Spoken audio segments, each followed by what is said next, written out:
Good evening, ladies and gentlemen. For those of you listening, this is our first ever live show. You may be listening live. You may also be listening to this back after. But regardless of that, welcome and thank you for tuning in. Tonight, we are doing a bit of a special episode, something a little bit different. We are going to be talking about the fact that Gareth Southgate has today resigned from the England job. And in order to do that, I needed people that know a lot more about football than I do. So I've decided to ignore those and bring on Ben and Joe instead. So Ben and Joe are joining us from our friends over at That Millwall podcast. You would have seen them from their shows as well. So just a quick introduction and hello. First of all, Ben, how you doing, mate? Good to see you. Evening, fellas. How we doing? Thanks for inviting us on, Chris. Looking forward to this one. Looking forward to discussing the topic of Southgate leaving. Let's put it that way. Yes, mate. Absolutely. Sound a bit different to Millwall, right? But yeah, a good topic nonetheless. And good evening, our friend, Mr. Zampa. Joe, how you doing, mate? Hi, Chris. Hi, Ben. How you doing, lads? Yeah, be good to have a little discussion on the Southgate situation. I'm sure there'll be a little bit of a sprinkle of Millwall on top there. I'm pretty sure of it. But yeah, it'd be a good topic for conversation, certainly. Definitely, and we know, like, just by there was a lot of Millwall fans over there, weren't there? You know, the amount of flags and people that you saw. So I know that as Millwall fans, we're a very passionate bunch, and we've got a real vested interest in what is the top job in English football, right? And Gareth Southgate's been with us now for a long time, and it is definitely a big change. So, and just put in we've got some people in the chat already saying hello. So just we'll go to some of those messages. So evening, Carl. Hope you're doing well, mate. And we have our dear friend Stephen. You've got the second, third, and fourth best looking Millwall podcasters out there. I don't know who you could possibly be talking about who is number one. But there you go. So look, what we're going to do for this show is we're going to go into a few different sort of topics within Southgate, but I'm going to kick things off with just sharing a few stats because I just want to go straight into the deep end, and I'm going to show a few stats. I just want to get your opinion, and ultimately, I think what this does is tell you where my head's at. So, first of all, first stat is this is Gareth Southgate's record. Okay, so he managed 102 games for England. 64 wins during that period with a win percentage ratio of 62.7%. He actually, I've got another chart in a moment, but he's actually the second highest points per game ever for an England manager. Okay. However, in terms of could we deem him to be a successful manager, I think sometimes the key lies in this stat, which is Southgate's record against FIFA ranked top 10 teams. So he played 26 games and he won 8 games out of that, and his win percentage was only 30%. And for me, a reason I wanted to put these bad boys up straight away is because this is, for me, what highlights whether we can determine his overall reign as a success or not. And that is the fact that we'll definitely get into that he's left it much better than when he took over. But when it comes down to it, we did struggle to win those big games. So that's kind of like an initial reaction. But Ben, I'll come to you first. Like, what was your kind of initial reaction when you first heard that Southgate was resigning? It definitely wasn't one of shock. I think just listening to his post-match interviews, there were certain phrases that he used. Like he said, England have good youngsters. I picked up on that, and I thought if he was staying, he would say we. So there were certain elements of what he'd said after the game. And I know emotions were obviously running high, but yeah, certainly wasn't one of shock.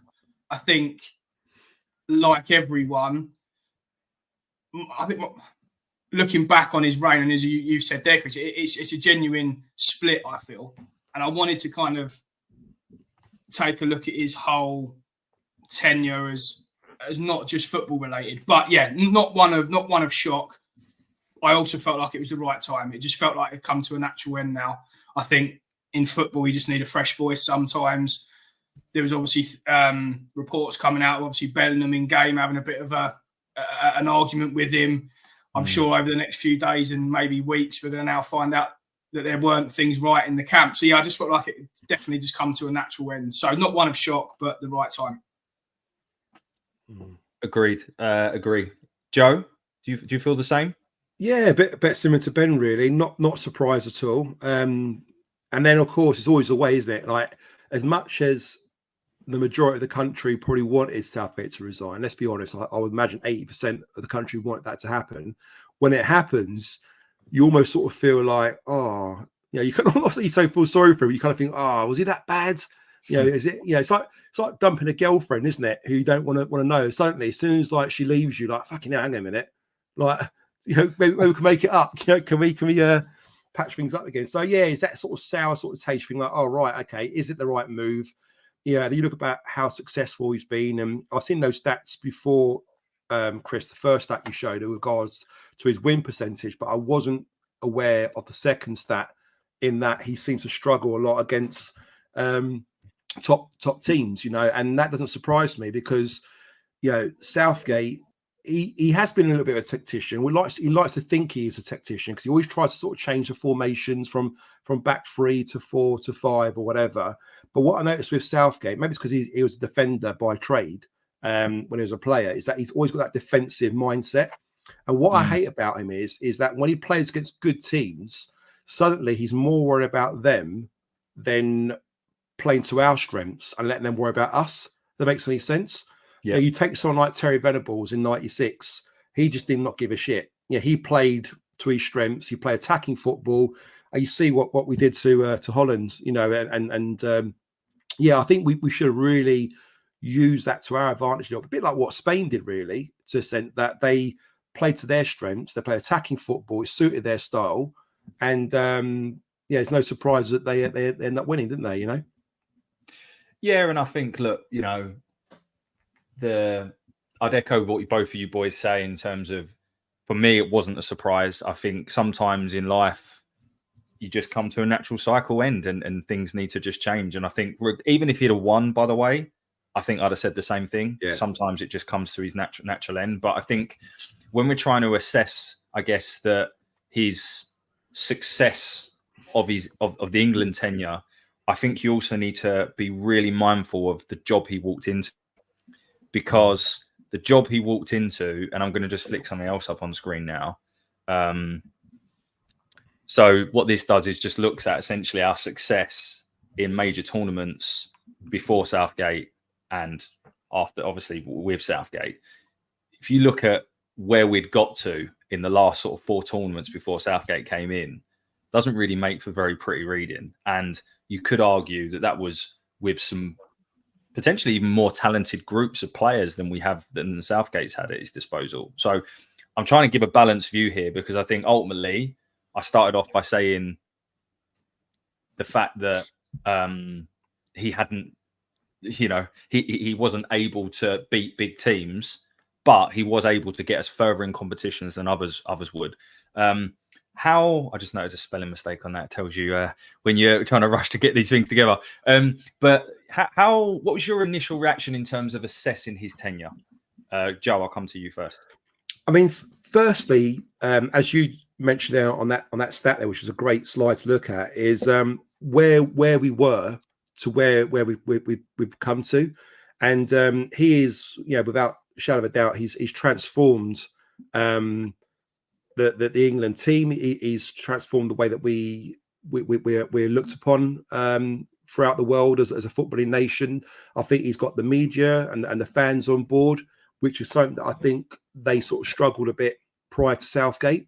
I mean, they had a bit of criticism recently, but I think a lot of that was, due to the performances on the last sort of few games and stuff. But ultimately, there's been a real togetherness, I think, between the fans and the players, which were lacking previously. And also, I mean, I listened to Rio Ferdinand on a podcast with Gary Lineker and Shearer recently, and he talked about being a player and how he felt it was a real divide amongst all the players. And I think everyone knows this, the story I'm going to mention here, about how when they sort of turn up there for lunches or dinners and togetherness, you'll get a table of like Liverpool players on one table, Man United players on another table, and then Chelsea there, and there's no cohesion between them. They weren't sort of getting on with each other. There's a real divide, and that can't help at all when you're going out there supposed to be playing as a team in a tournament. Whereas Southgate done amazingly by knocking those barriers down. And he did bring that togetherness amongst the players and the squad. And you see that. You can see there's a real togetherness. You can see that they get on really well, that they play really well together, and they're kind of really bonded really well. So, answer to your question, Chris, he's done an amazing job. He really has. We think about where we were, where we come from to where we are now. But I think, it's come to an end now where I think the change is good. I think he's had the job for a quite a long tenure now. He's got close, hasn't quite done it. And I think now he needs to pass on that mantle to someone else who could take us to the next level. Joe, agree. And I think, Ben, what I'd love to get from your perspective as well is, a lot of people say 2 finals, didn't win them, therefore can't be deemed a success. But when you look back on before Southgate and our performances in major tournaments, is he almost a victim of his own success in the sense that expectations have risen because we have started to perform better at major tournaments? I'd love to get your point of view on that. Yeah, 100%. And if we start on that, I said to you guys earlier, and Joe, I know you laughed, but he's made the impossible job even more impossible now, because genuinely the next manager that comes in, the only way in which he is now deemed a success, whoever that is going to be, is by winning something, because he's put us in that position now. Like we were all disappointed by reaching finals, or God forbid we get knocked out in the semi-final now. He's risen that bar, he's risen that expectation because of how well we've performed. And I think, just to touch upon something else you mentioned there, Chris, and I was very hard and I was very critical of Southgate for a lot of his tenure. I felt like, again, going back to your stat, we lost a lot of the important games and we lost against a lot of the big sides. It's great beating San Marino 6-0, fantastic. But ultimately, we have lost the important matches. My view on his tenure has softened. I think just with a bit of reflection and looking back on his time as a whole, it's definitely softened, as I say. And I think he should get a tremendous amount of credit for picking English football up from where it was and where he's left it. And as we say, the next person that picks it up now has got, I don't know how they really improve, because even if we go in, this person goes in, puts in a bit of a philosophy, changes our play style, we get knocked out in the quarterfinals. How's the country going to react then? So yeah, he's made the job for the next person a really difficult one. I really hope people look back on Southgate's time and say, thanks for everything you did. But as I said at the beginning, I do just feel now it is, like Joe said, that time for some fresh ideas, a new face. A big criticism that I did have of Southgate, and I still feel this way, is I just don't think he was tactically a top manager. And again, just a few comments that he made about the squad being tired and not having fit players, just things like that. And I feel like he's the person who picks that team, right? He could have fully rotated like Spain did in game 3. So who's that really to blame? And I get his point of players playing a lot of games. I do get that. But ultimately, he's the manager. And we look at other stats like Cole Palmer playing 17 minutes of regulation football, Anthony Gordon playing 4, just doesn't add up to me, especially when the team's struggling. Like, not taking Grealish. Yeah, things like that. And you could argue that I think the squad we took was probably the right one looking back now, but Grealish was certainly added something a little bit different in there. So a long-winded answer to your question, mate. But look, I hope we look back on his tenure with pride, say thank you, and just say, yeah, who's next? Who can ultimately get us over the line in the important games? Yeah, and I think, look, it's easy to go. I think, and you could see it in the chat, by the way, it's so divided, I think, on the opinion of Southgate. And for me, and I'm not just sitting on the fence for the sake of it, I think my view is right down the middle, which is that ultimately he hasn't won anything. So to call it a successful reign is difficult. But when you look at probably the objectives that were set out for him when he took the job, some of those things that maybe are not necessarily results driven, but would get to results driven, I think he's done them. To Joe's point, he has brought, in my opinion, the country together. He's shown certain players a pathway to the team. There's certainly, what it appears on the eye, a much bigger camaraderie around the group. So there's a lot of things that he has done that I think need to be commended in terms of some of the objectives that I'm sure was put in place. But now to that point, Chris, sorry to jump in. I don't think it doesn't need to be black and white, right? It doesn't need to be exactly yes or no in this instance. Do you think he was a success? Do you think he's a failure? I think there's so many objectives, like you said, that he would have had when he first picked up the job that, yes, ultimately football is a success sport, right? And you're judged on has he won trophies. But if someone had offered us the stats you've shown, the progression of us getting to the late stage of tournaments after we got knocked out against Iceland, we all would have gone, "You're on drugs. There's no chance that's happening." That was the low, and that was the lowest of the low, weren't it? I mean, if you think back to that Iceland game, and we went for a period there where we just looked so flat. I don't think players even wanted to play for England. It's just a real sort of like low sort of energy, which is shocking, by the way. Yeah, absolutely, exactly. That's exactly how it was. So, to the job that he's done, you could argue it has been a success because he's really sort of picked up that England squad. He's done really well with the youth system. He's not afraid to try young players and give them their first caps and bring them through. And he's done lots of positive stuff.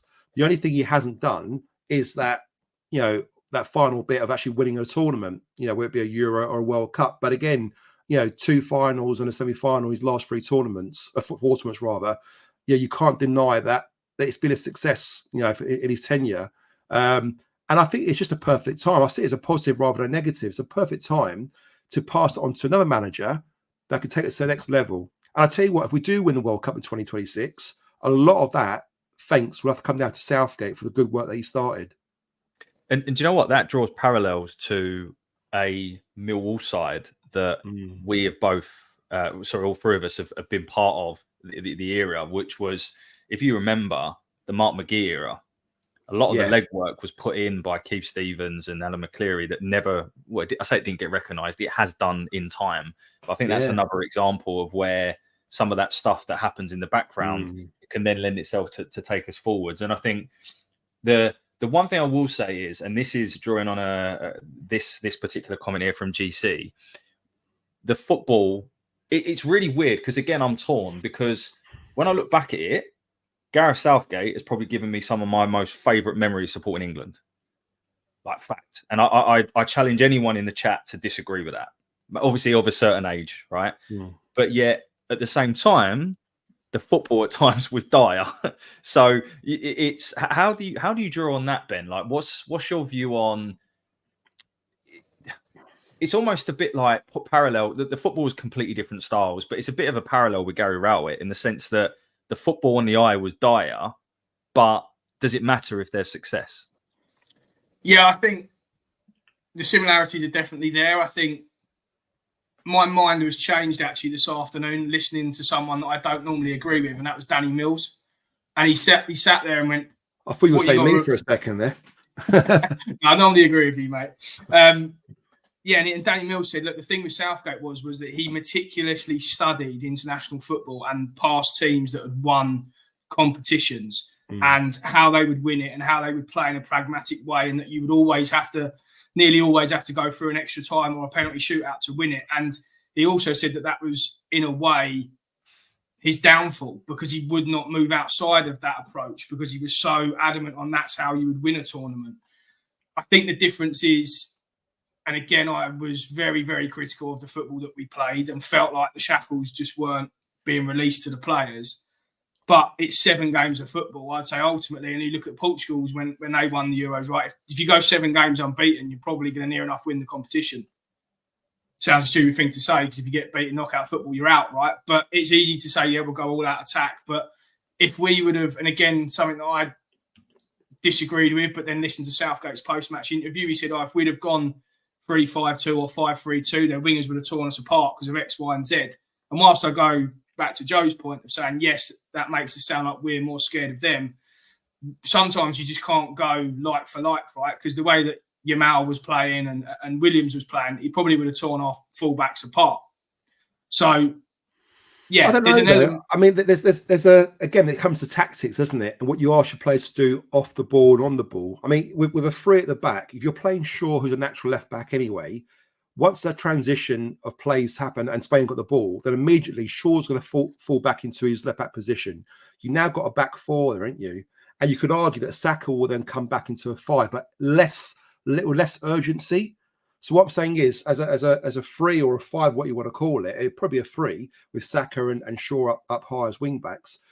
as long as Shaw ain't push up too high and we can fall back into a 4, and then of course you've got Declan Rice that can sort of fill in as well if need be. I think there's a way of managing it, but I think what was worrying for me is straight away for that final, although we weren't exactly blowing teams out of the water when he made that change in formation in the last sort of few games, but suddenly it reminded me better, wasn't it? And it was more free flow. Yeah, it was. But going back to a 4 again, suddenly we went back to the old sort of system that wasn't working for the first couple of games in the qualies.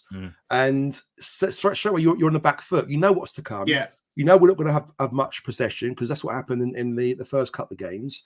And even psychologically, the players were thinking, hang a minute, it didn't work very well this time, this formation. It worked better with a back 3. So again, that's just Southgate being a little bit too sort of conservative and too scared and being a little bit sort of worried about the opposition. I think when you're in a final and you got there and you play your best football with a back 3, and playing the system he played, you got to take it to them and play it and take some risks. Look at Spain. They took fucking risks. I mean, their left back, the long-haired Conacello, what his name is. Yeah, I mean, he's fucking useless at Chelsea. He's been dog shit. Yeah.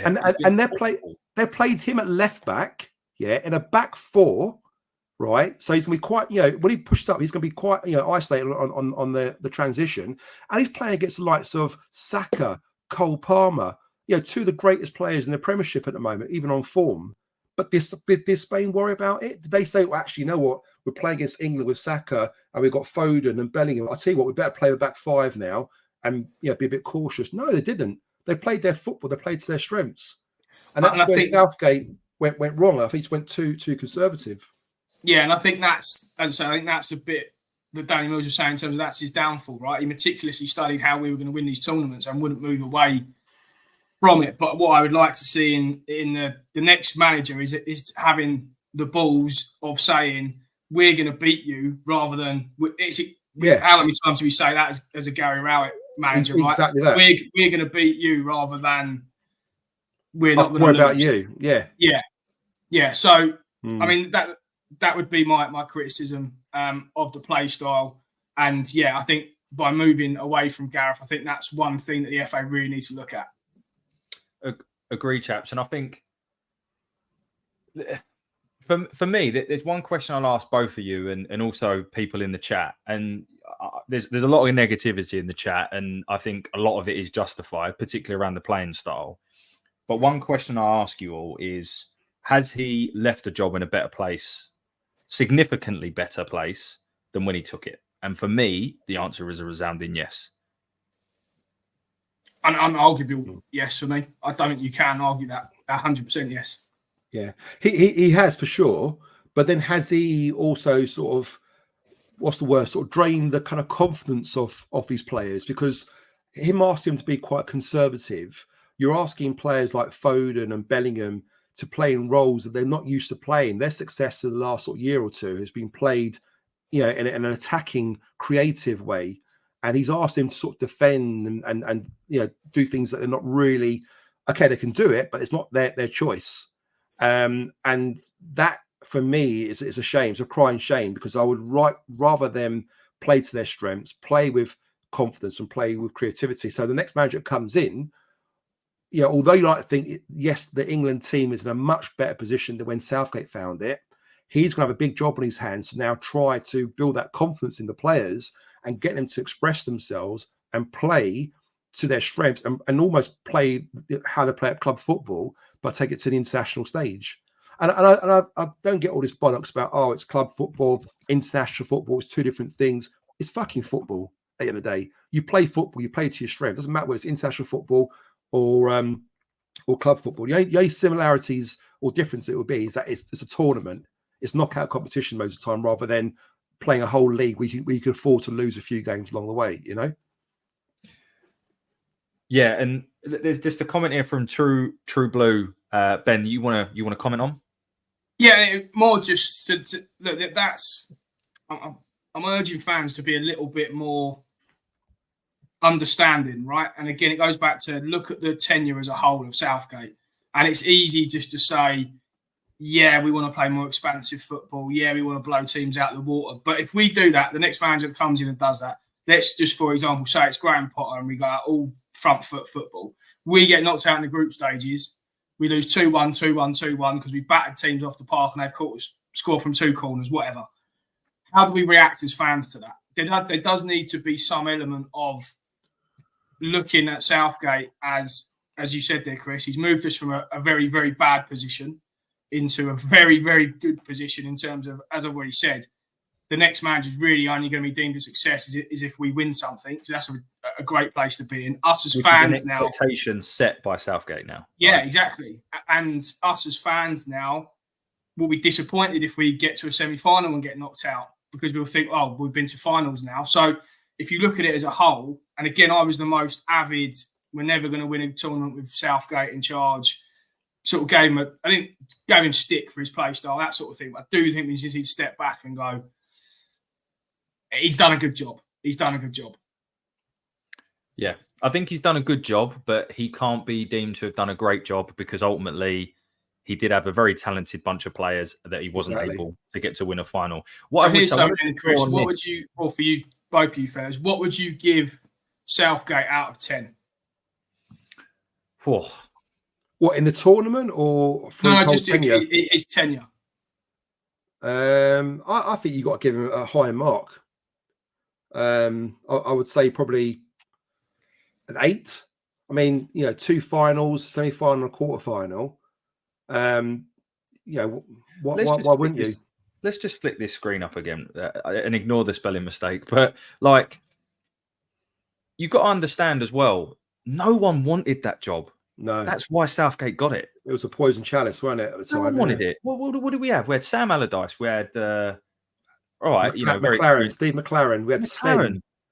Like Roy Hodgson. Like no one wanted that job, and I think now I could be wrong, but I think the job becomes a little bit more desirable with what it's attractive again. Oh, it's 100%. An attractive job again, especially with the group of players we've got, Chris, as well.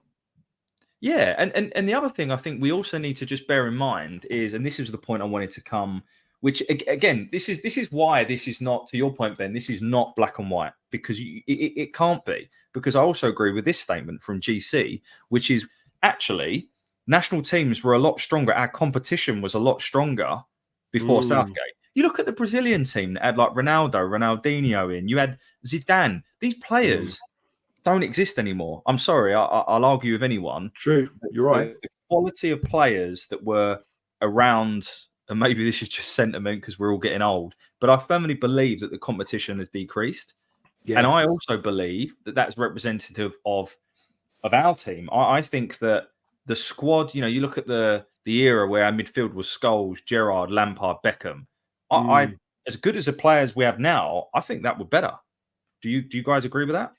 We certainly had big stars. You could even look back at the players like Rooney. We had Michael Owen, Rio Ferdinand. We had some quality players. Hence the reason why they're called the golden generation, weren't they? But again, a lot of that problem we had back then stemmed down to the divide across the team. So I think someone mentioned one of the comments there earlier. Man management wise, I think Southgate was spot on. But as an England coach and getting the best out of our players and giving them the confidence to express themselves, unfortunately, he was so far the other way. It did starve us of our creativity. And like I said it before, I'll say it again.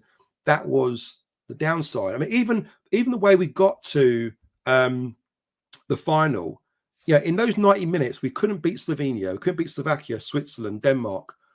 We had to go to extra time, or penalties, things like that. Why? Joe, sorry to jump in there, but we were basically out, other than a moment of sheer brilliance by Jude Bellingham. Yeah, exactly that too. That's right. So that says it all, doesn't it? So yes, we got to the final, and statistically, it does look great, and it looks great on the stats. And when you pulled your one up there, Chris, it shows that Southgate's done really well. But we were so fucking lucky to get to the final in the first place. And we were playing probably to 65%, 70% of our capabilities, really. Had a better manager been in charge, played a system that would get the best out of our players and take it to other teams and play expansive attacking football, then I think we could have won this tournament. And go back to your point there, that the level and the calibre of the other teams around us we were by far the better team. I think on paper, I think we should have smashed them. Look at the Spain team. I mean, they've got a fucking 16-year-old kid.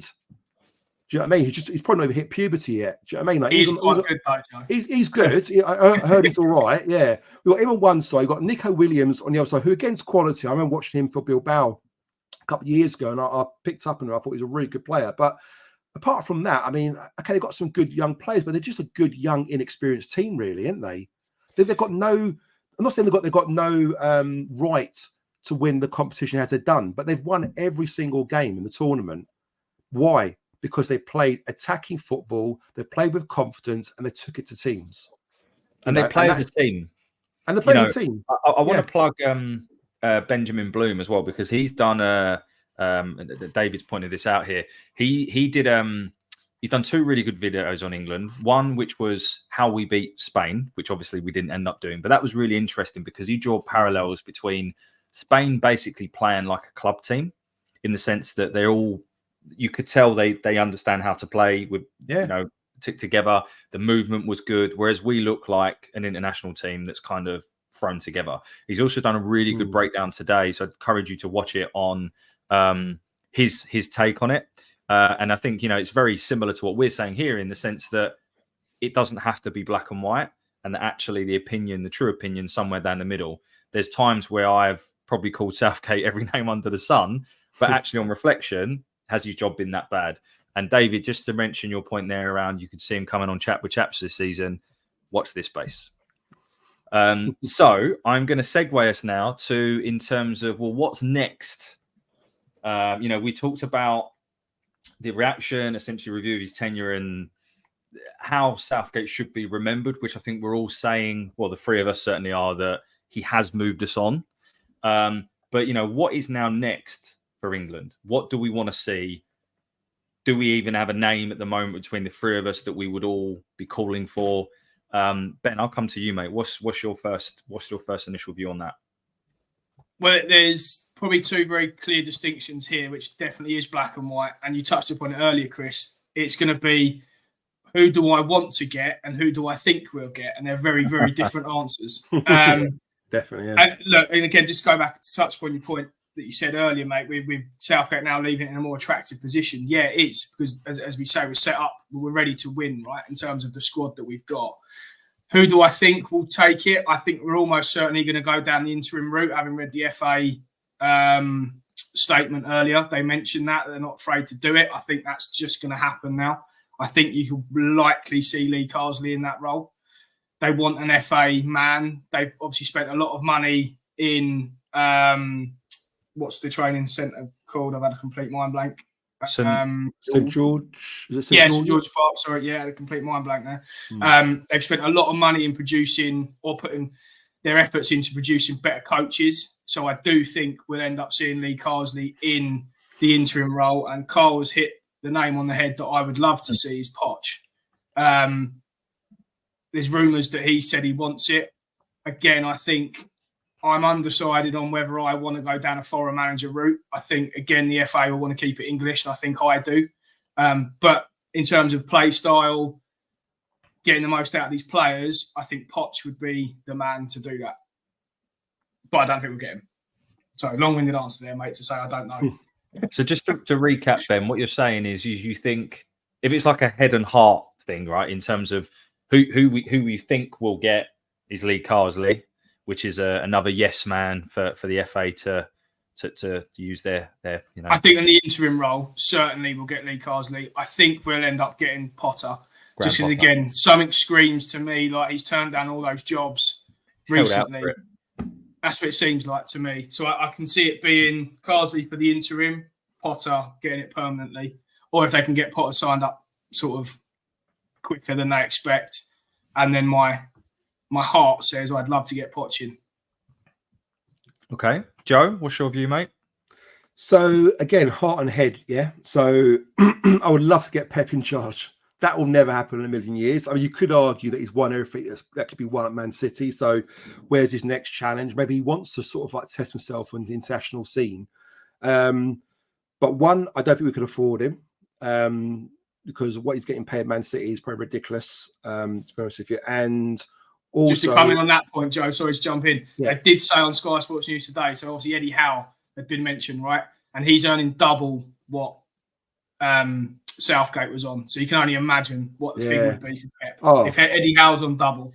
Yeah, I mean, certainly now. I mean, at one time, being an international manager, that was the pinnacle, weren't it? And you'd only get the big bucks. But the way how it's gone with club football over the years, the amount of money's been pumped into it, the managers are now earning like ridiculous amounts of money. It's sort of taken over the international scene. So will that ever happen? I doubt it, unless he wants to take a massive pay cut and go for it, test himself at international level. I can't see it happening. Personally, I would love to see someone like Jurgen Klopp do it. Reason being is the success he had with Liverpool over the years, a lot of it is down to fast attacking, counter-attacking football. And you look at the players that he had at Liverpool, you could argue there's lots of English players that can fit that system. Yeah, we have got pacey players. We've got likes of Saka, who is his Salah, for example. Kane, who would play that lone striker role for him, he has done at Liverpool. You look at the talent we've got in midfield. We've got fast defenders that can play a higher line, and play on the front foot a bit more. So that would be great. But I don't know about you. I don't know how I feel having a German manager managing the English national team. That doesn't sort of like bode too well with me. I think the FA would choose a bit of a yes man. They'll probably go for someone who's English. So it could well be a Lee Carsley or a Potter. I for one, if I had to go down that route, I would rather go for like an Eddie Howe or even a Frank Lampard. And people might laugh at me saying, why Frank Lampard? But Frank Lampard is very patriotic. He's got fantastic experience playing at international level with England. He knows what it takes to play in tournaments. He knows the pressures and what it brings. I think he's got a bit of experience, albeit at club football. And I know people argue, well, it hasn't been that successful. But when you're dealing with a group of players and you're trying to get the best out of these players and you want to play attacking football, he's the answer. I think he can give us all the things that Southgate can't. And let's be honest, it ain't going to be a tough job for him. You're not asking him to take on average, to shit players and try and polish a turd here. You're asking him to take on a really, really decent group of talented players, young players that are very, very good, arguably some of the best players in the world. And all you try to do is get in their heads, get in their minds, play attacking football, take it to the world and let them play their football. And I think he's more than capable of doing that. I would love to see him doing it with Joe Edwards as his assistant, of course. Someone just put that in the chat. Yes. Yeah. So my view would be that, again, so the way I look at it is I think we go down one of two routes. I think we go, and it's similar to what you guys are saying. We go English, yes man to a point. And then for me, I would probably go, if we went down that route, I would go with Eddie Howe over Potter. Just to justify my reasoning there is that, to my knowledge, Potter has only done it at Brighton. And then Brighton's success continued after he went, and obviously wasn't particularly successful at Chelsea. Having said that, not many people have been recently. Whereas Eddie Howe has now had success at two clubs. Yes, it didn't work out for him at Burnley, but I think it's fair to say that he's done a fairly good job at Newcastle and obviously the success at Bournemouth. Plus his style of play is quite front foot and attacking. So if we were to go down that route, I would personally go Eddie Howe. I'm not a Lampard fan, just to be completely honest. And clearly Danny isn't either. So the other chap isn't. But, just tell us what you think, Danny. Don't hold back. Tell us what you think. And then if we went down the foreign route, I think a couple of other names that I'll just throw in there just because they haven't been mentioned yet. And again, it's opinions. Jose Mourinho, whatever you think of him, he's a winner. Is he too old now? Are his tactics outdated? Would he even want it? I mean, he's had plenty of payoffs, so 4 million should be fine for him.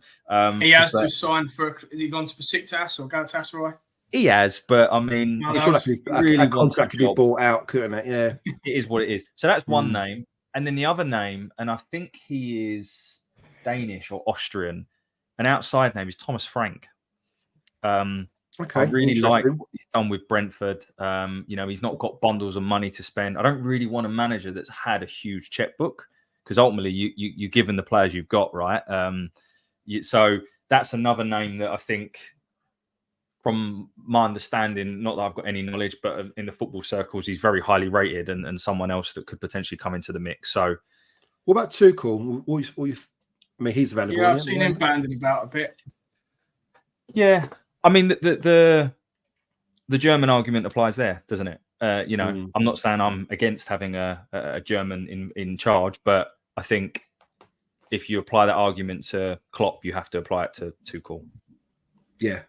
Just on the wider conversation of the next manager, I think we've got to be realistic and understanding, and Joe, you touched upon it, that unfortunately now international football isn't the pinnacle anymore, and the England job isn't the pinnacle anymore. All top coaches, all top managers want to manage in the Premier League, and they want to manage in the Champions League.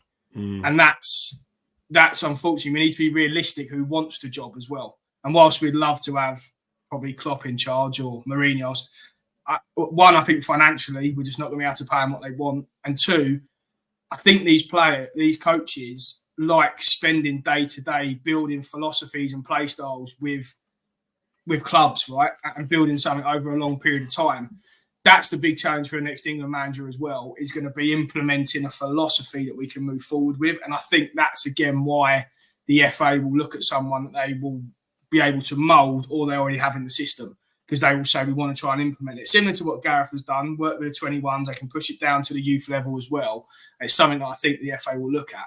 But yeah, the big thing there is who's going to want the job more than who do we want to have the job. I mean, the German thing aside, I just think with Klopp, I just think he's so suited to what we're lacking, what we're needing at the moment. Yeah, he's very, very passionate. He'll definitely get a tune out of these boys. He'll get the fans on board. He'll be great with the media. He's available. You know, if he's Liverpool manager who's doing what Liverpool, there's no way he'll probably take the job. So I think circumstance, the way the things are at the moment, I think he could be a very, very good fit for what we're looking for. And I'm pretty sure the FA will be talking to him. Also, he knows all the players. He spent a long time in the Premiership. He's played against many of these players before. He knows their strengths, their weaknesses. You know, I think he'd be a very, very highly sought candidate for the job. Well, again, just touching on that, I know I said Poch, and there's a couple of people in the chat that said Poch. If you have a look at the betting, he's the same price. Klopp and Poch are the same price. I just don't see, as good as Poch is, I don't think he has the passion or the charisma to do what we want him to do. You know, dare I say, he's a little bit like Southgate in that sort of way. I think we've got to move away from that now. We've got to try something different. You know, the most enjoyable time for me as an England fan watching England was under Terry Venables. I love that time. You know, you can almost forgive them for... We're not old enough to remember that. Oh, come on. Well, I was because you look like a young John Travolta then. I was only about 7 at the time, weren't I? So, but no, I could only, you know, for me, like, it was almost forgiven at the time for us not to win it, the competition. There was no like poor hatred towards Venables. The fans loved it because he gave us the football we wanted to play. We had some great memories, great times, you know. And I just think that whoever comes in now has to give us something different to what we've got, what we had with Southgate. We can't go backwards. We need someone who's going to make a real difference. I think someone like a Klopp would be the answer, personally. That's my opinion. Well, I think to Barry's comment in the chat there, we can all look forward to Lee Carsley getting the job full time. An Irishman taking over the England job. God. Well, look, it's going to be interesting, and it's going to be very odd to not see the waistcoat or that white polo shirt, these two outfits standing on the sidelines. But I think, look, we draw a sort of a natural conclusion in terms of that, and I think we'll come to you both for sort of final thoughts. But I think we can all agree, regardless of whether your opinion was Southgate did a great job, did an average job, did a shit job, it was time for a change. We now look forward to that change, and it will tell us a lot, I think, about what the FA are thinking as to whether we go down one of those two routes that we discussed. So we'll eagerly await who's going to take us into the 2026 World Cup over in America. Before we close then, gents, so just come to you for a final point, I guess, just, any sort of final things you want to say. And also, dare I ask, what is next for Gareth Southgate? Where does he go from here? do we care? But I mean, it's probably worth just touching on. And Joe, I'll come to you first, mate. Okay, so Southgate, we'll probably see it pop up in a pizza advert or something again, wouldn't we? We'd be doing something like that, to kind of soften his exit. But no, I wish him well. I'm sure he'll pick up a job somewhere, whether it be an international level, whether it be at club level. I think he mentioned before that he'd love to get back into club management again. So I guess we'll probably see him managing a Premiership team. Just to conclude, I hope that the FA pick the right guy. Obviously, we've got 2026 to look forward to. It's a massive competition in America. One that I think we're good enough to win. We've certainly got a good group of players, young players that are only going to get better. We just need to make sure that we hire the right sort of person. And like I said, we've got to pick someone different to Southgate. We need somebody who's going to really, put us on the front foot and challenge us and put pressure on other teams rather than worry about other teams what they're doing to us. Yeah, agree, mate. Agree. Ben, any sort of final thoughts from you, mate? Similar to Joe's, really, mate. I think it's very much thanks for all the memories, the hard work that you've put in, Gareth. Natural time to move on. Wish him well for the future. I'm sure he will end up in club management. I think one thing we can all agree on is the players have loved playing or being around his squad and him. So I think we will see him in a club role. But yeah, all the best to him. I hope it's looked back on by everyone as a if it's not a successful time, a time we all enjoyed at least and gave us some great memories. So a positive one, yeah. Yeah, certainly a positive one. And in terms of management, I just hope the FA are brave for the next appointment and don't go down the yes man route. Exactly. Thoughts. But I think we will. Yeah, agreed. Yeah, I mean, I can't really say any more than what you two boys have said. I agree with everything you've said, and I think we'll just have a quick look at the comments to see if there's anything more. Yes, David, that's a super. I should be saying that. Why am I not? Yes, please. Yeah. I need to plug this. So, yes. If you're watching this, whether it's live or after, we need to get to 1,000 subscribers. And the reason we want to tell us why, Chris. I will tell you why. Of course, I will. Because I want to buy a new car. No, no, we need to get to. Tell the real reason why, Chris. Because you don't make a lot of money from YouTube, but you can't make any money until you have 1,000 subscribers. So we want to make some money for charity this season. It's all going to go to Cancer Research UK. So please, guys, just subscribe to the channel. You don't ever have to watch another video if you don't want to, but please subscribe to the channel, because as soon as we have 1,000 subscribers, we can start, making money. So that is just the ask. Of course, like, shares, all that kind of stuff is appreciated. But the main metric we're trying here is subscribe. So please, please, please do that. Have you got a charity you're picking, Chris, for this one, or are you still undecided? It's called Chris's wife's charity. No, I'm kidding. Expensive handbag collection. No, it's Cancer Research UK. It's one that I think, unfortunately, many people have been impacted by, myself included. And, we might change from season to season or whatever, but for this season, any profits we do make will be all going to Cancer Research UK. That's good. I'm sure everyone will agree. That's a good cause, and like you say, it affects everyone. Everyone's had a family member or friend that's been affected by it. So, what a great cause. No, thank you, chaps, and thank you both for coming on. I know this was very random for us to do this, so thank you both. Hope it's not the last I see of either of you. Really enjoyed that, and hopefully listeners did too. So, let's see where it takes us. Okay, we'll close out there. But actually, before we do, I think David's just put something in the chat that would absolutely like to just address. RIP and condolences to the family of Ted Wilding, who passed away over the last couple of days, who was a Mill historian and involved with the Mill Museum. So great point, David. Thank you for bringing that up. Was something I was going to address in the next Millwall video, but you're absolutely right to do that. So thank you. God bless Ted. God bless. Okay, guys, enjoy the rest of your evening. I'm going to go and have some food before the missus kills me. So enjoy the rest of your evening, and thanks for listening. Bye for now.